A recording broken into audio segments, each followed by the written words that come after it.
Heureux d'accueillir notre ami et frère Lansana Cissé, qui est, comme vous le savez, un éminent responsable dans la région de Thiès. Il est conseiller de la ville et également aussi chargé de l'état civil. C'est une adhésion volontaire et libre qu'il a bien voulu faire au niveau de l'Alliance des forces de progrès, qui, comme vous le savez, est un parti membre de la coalition Benno Bokk Yakaar, dirigé par le président Moustapha Niasse. Et l'événement d'aujourd'hui entre dans le cadre du plan d'action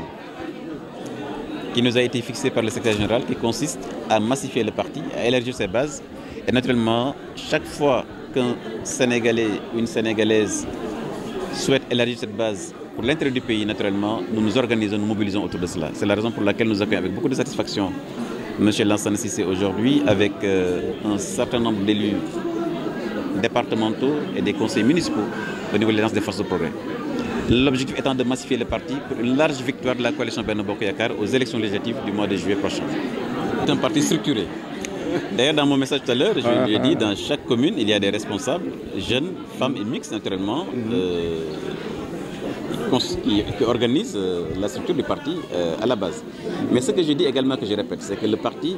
n'est pas la propriété d'un responsable. Le parti appartient aux Sénégalais et aux Sénégalais. Et la différence entre le militant d'aujourd'hui et le militant d'il y a 17 ans, c'est uniquement dans le travail de proximité auprès des Sénégalaises et des Sénégalais. Et le militant qui est valeureux, c'est le militant qui massifie le parti, qui travaille pour la promotion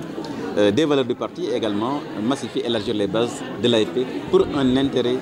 du Sénégal. Et je rappelle bien encore une fois, l'AFP est un membre fondateur de la coalition Benno Bokk Yakaar. Nous travaillons pour une victoire massive de cette coalition dans le département de Thiès. Babacar, je crois que toi, tu es spécialiste des questions. Mais je te dis, l'AFP est dans une coalition qui s'appelle Coalition Benno Bokk Yakaar. Et les valeurs qui structurent cette coalition, c'est l'intérêt du Sénégal. Donc, quel que soit le militant de la coalition Benno Bokk Yakaar investi dans la coalition, que ce soit à Thiès ou ailleurs au Sénégal, l'AFP est mobilisée à 100% pour sa victoire. Donc nous sommes vraiment inscrits dans une dynamique collégiale, collective et naturellement nous allons travailler pour la victoire large des candidats de la coalition Benno Bokk Yakaar ici dans le département de Thiès. Mais Thiès ne doit être l'otage de personne. Ça, je l'ai dit plusieurs fois. Je crois que les Thiessois sont des hommes et des femmes majeurs. J'ai dit qu'avec les découvertes récentes de gaz et de pétrole, Kayar offshore profond fait partie des zones où nous avons trouvé du gaz et du pétrole. Naturellement, la région de Thiès doit réfléchir au développement concerté de ces ressources gazières et pétrolières pour la promotion du développement de la région. Puisque naturellement, partout où vous avez des puits de pétrole, cette région, ne serait-ce que sur le plan géographique et physique, naturellement, est un réceptacle d'infrastructures également d'un ensemble de services. Nous devons pouvoir réfléchir au niveau de la région de Thiès sur des centres de formation au métier du pétrole et du gaz. Nous devons également travailler au niveau de Thiès pour la promotion des services autour de l'aéroport. Thiès doit être un pôle justement de promotion de services extrêmement sophistiqués dans le développement des aéroports, parce que c'est un aéroport important qui est en train de développer, dans l'exploitation des autoroutes, dans les centres commerciaux, parce que partout où passe une autoroute, vous avez là-dessus des centres commerciaux, vous avez des centres de services, etc. Donc, et ça, ce sont les élus de Thiès, ce sont les populations de Thiès qui doivent y travailler. Et les élus étant les porteurs de la voix des populations, doivent prendre leurs responsabilités. Thiès ne doit pas rester, si j'allais dire, ne doit pas rester en rade dans ce développement du Sénégal. Naturellement, je l'ai dit et je l'ai répété, Thiès doit prendre son destin en main. Thiès, c'est la région minière du Sénégal. Thiès, ce sont les phosphates. Thiès, c'est la tapulgite. Thiès, c'est le gaz et le pétrole maintenant avec offshore de Kayar. Thiès, ce sont les ICS. Thiès, c'est l'aéroport international. Donc, Thiès doit prendre ses responsabilités maintenant sur le plan politique pour allier l'action politique et l'action de développement. kon boog loolu bañ ko defee mu yaatu am fu mu toll parti nag bu dee soog di ñëw am doole tool yi dafay bari xëy na nag loolu tax na xëy na ba sama am ci divergence ak ñenn ñi j'ai préféré gis ligne de conduite bi nga xam ne bii nag alliance jëf jël mu ngi ko doon def mu nekk révolution boo xam ne bii presque jàpp nañ ne boobu parti rek moo ko fi doon def ma ne fii laa gis sama bopp Talla Sylla ànd groupe bu mag ñëw fekk si ma sama kër toog waxtaan ak man ne ma dama bëgg nga bañ a toog nga ñu dikk nekk ak ñun ma ne ko non tooguma bàyyiwuma itam mais damay dallu ba xool coow lii parce que fu nekk ñu ngi ñu fay jéem di atte te loolu mun ko di wéy parce que du avancé mais comme que léegi demee nii te yéen soxla ngeen ma may leen ma dem gis Moustapha Niasse wax ko ba ma demee benn tàkkusaan la fa laa nekk ba julli fa timis ma waxtaan ko ceeg moom mu ne ma politique kenn mënu koo bàyyi nga ne da ngaa bëgg a bàyyi ma ne ko bàyyiwuma politique daa am fu ma jëm mu ne ma fan nga jëm ma ne ko jëf jël laa jëm mu ne ma bu Talla Sylla ma ne ko waaw mu ne yàlla na la fa yàlla may réussite yaakaar naa ni ñaan nga nangu na parce que itam dox naa ko yàlla may ma kàttan ma di fa nekk ba dund ba mën a delluwaatati ci moom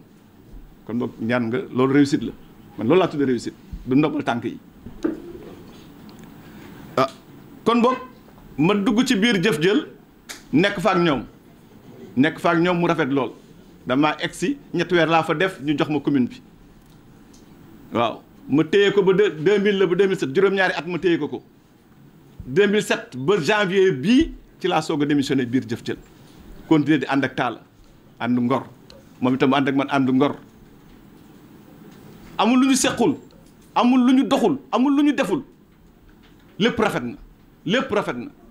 mais nag politique di nga dox ba yàgg nañuy doxale boo ci gisul sa bopp nga dem moom moo gën tamit bugguma tàggoog doomu aadama politique bu ma naree tàggaleeg doomu aadama bàyyi ko tey maa ngi nii ak Aliou Sarr bu politique naree tàggaleeg moom ma ba ko ku ma xas ba am dama lay jàpp man loolu laa gëm te xam naa da doon continuer loolu dafa ma doon continuer vision politique bi mu am bokkul ak bi ñu amoon ci biir jëf jël léegi bi mu am léegi ah xëy na nag dañ naan lu xewoon lu bu xewee gan yaa tax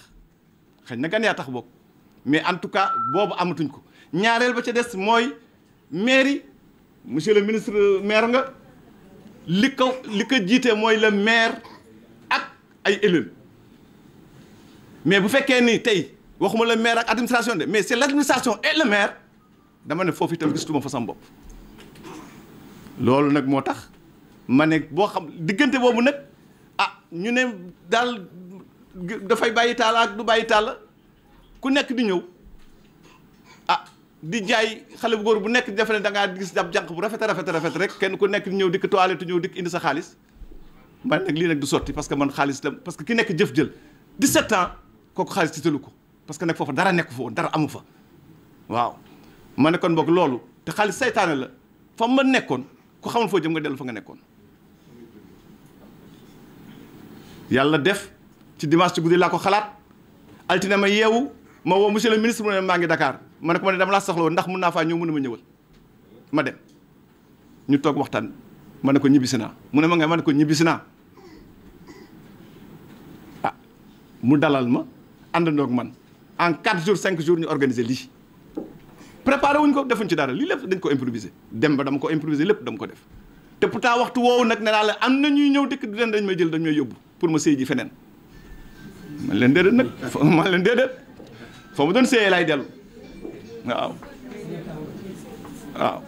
kon boog yaakaar naa ni mbir mi noonu la jaare ba mu egsi fii tey kon boog ñuy sant yàlla ba mu ci waxtaan néegi itam ñi nekk ci biir département bi et particulièrement nag waa Kayar wax dëgg yàlla Kayar moom zéro faute dama waxtaan ak ñoom ñëpp ñu àndandoo tenir réunion sur place dikk na ñun ñëpp ñëw nañu ànd ak yow loolu amul lu ko dàq ci àddina xëy na pour damaa dem ñii ñëw nañu ñii ñëwuñu xëy na Thiès Est damaa ñëw ñii ñëwuñu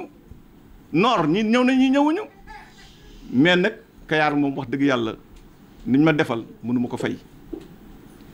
kon boog monsieur le ministre ñu ngi nii ñëw nañu ñëw bi nag ñëw ngor la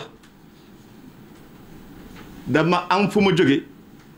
am nu ma fu meloon nag mu néew mu bari Talla la mu doon mun di ko jàppaleeg di ma ko jàppale doon na ko def ndax man xaw ma lu mooy militant yi xaw ma lu mooy daara yi loolu c'est une priorité ñaanuma yàlla militant ñëw dikk di ma wax soxlaam te mënuma ko bés boobu am na lu ma metti waaw xale yi li ñuy toog itam bés bu nekk war toog di naan attaaya te amuñu fu ñu jëm itam lu ma metti la kon boog yooyu yëpp bu fekkee ni am na